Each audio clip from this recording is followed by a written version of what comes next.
भगवान राम भारत में सबसे अधिक पूजनीय और पूजे जाने वाले देवताओं में से एक है। उन्हें धनुष्मान पकड़े हुए दिखाया गया है, जो बुराइयों को नष्ट करने की उनकी तत्परता को दर्शाता है।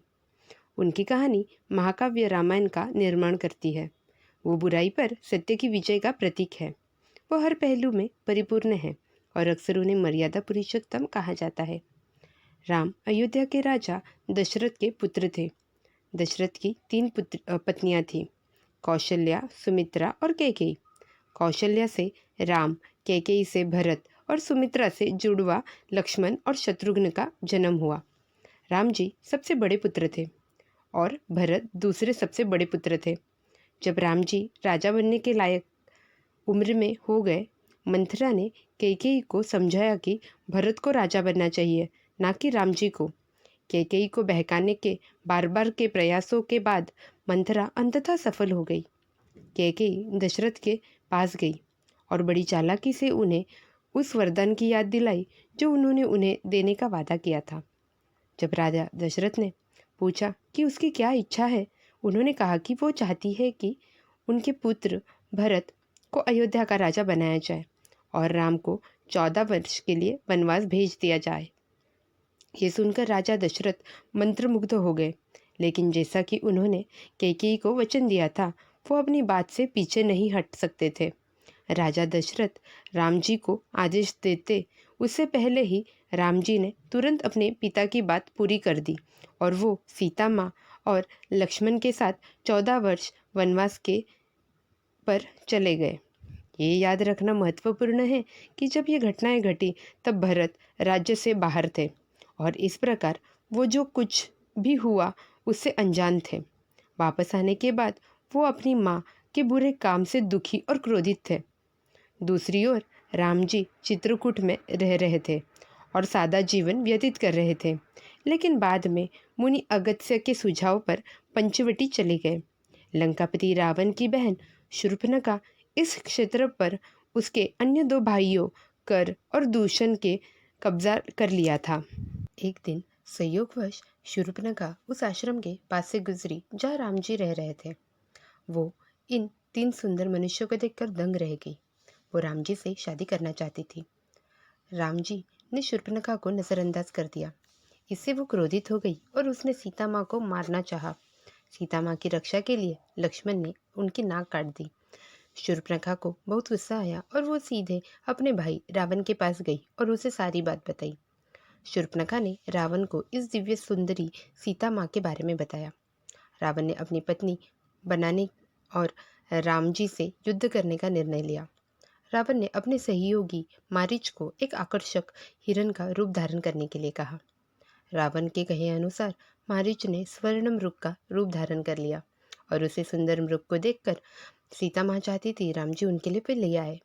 अपनी पत्नी की इच्छा पूरी करने के लिए राम जी हिरण के पीछे गए और लक्ष्मण से कहा कि जब वो दूर हो तो वो सीता माँ की देखभाल करे। जब राम जी चले गए तो सीता माँ और लक्ष्मण ने पीड़ा में राम जी को अपना नाम पुकारते हुए सुना।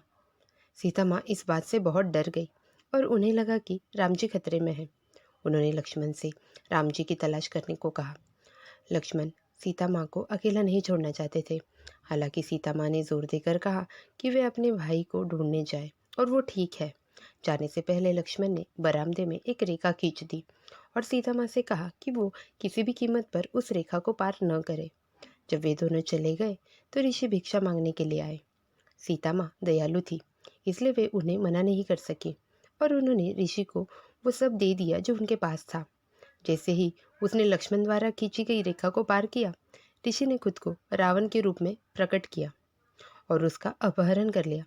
जब सीता माँ को लंका ले जाया जा रहा था तब जटायु ने उन्हें देखा और रावण को रोकने की कोशिश की, लेकिन रावण ने उसके पंख काट दिए और वो जमीन पर गिर पड़ा।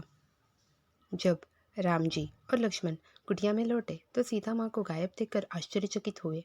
जटायु ने अपनी अंतिम सांस रोक रखी थी और सीता माँ के अपहरण के बारे में बताने के बाद उनकी मृत्यु हो गई।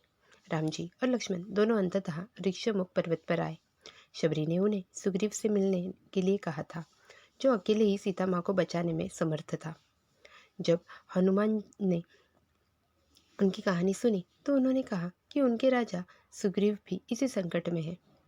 उसके भाई ने उसे राज्य से बाहर निकाल दिया था, इसलिए उन्हें यकीन था कि सुग्रीव सीता माँ को खोजने में उपयोगी होंगे। इस प्रकार सुग्रीव ने मित्रता की शपथ ली। सुग्रीव ने राम जी की सहायता करने का वचन किया और बदले में राम जी ने उसे किष्किंधा का राजा बनाने और उसकी पत्नी को वापस लाने का वचन दिया। राम जी ने वचनानुसार सुग्रीव के भाई वाली का वध किया और सुग्रीव को किष्किंधा का राजा बना दिया। राजा बनने के बाद सुग्रीव ने वानरों के जत्थों को पूर्व, पश्चिम, उत्तर और दक्षिण की ओर भेजा। सीता माँ को खोजने के मामले में तीनों दिशाएं निष्फल रही। हालांकि दक्षिण की ओर संपाति नामक एक चील ने वानरों को सूचित किया कि सीता माँ लंका में है और यदि उसे बचाना है तो उन्हें समुद्र पार करना होगा। लेकिन अब सवाल ये था कि वे समुद्र कैसे पार करेंगे। इसके तुरंत बाद वानर सेना ने बड़ी चट्टानों से एक पुल बनाया जिस पर श्री राम लिखा हुआ था।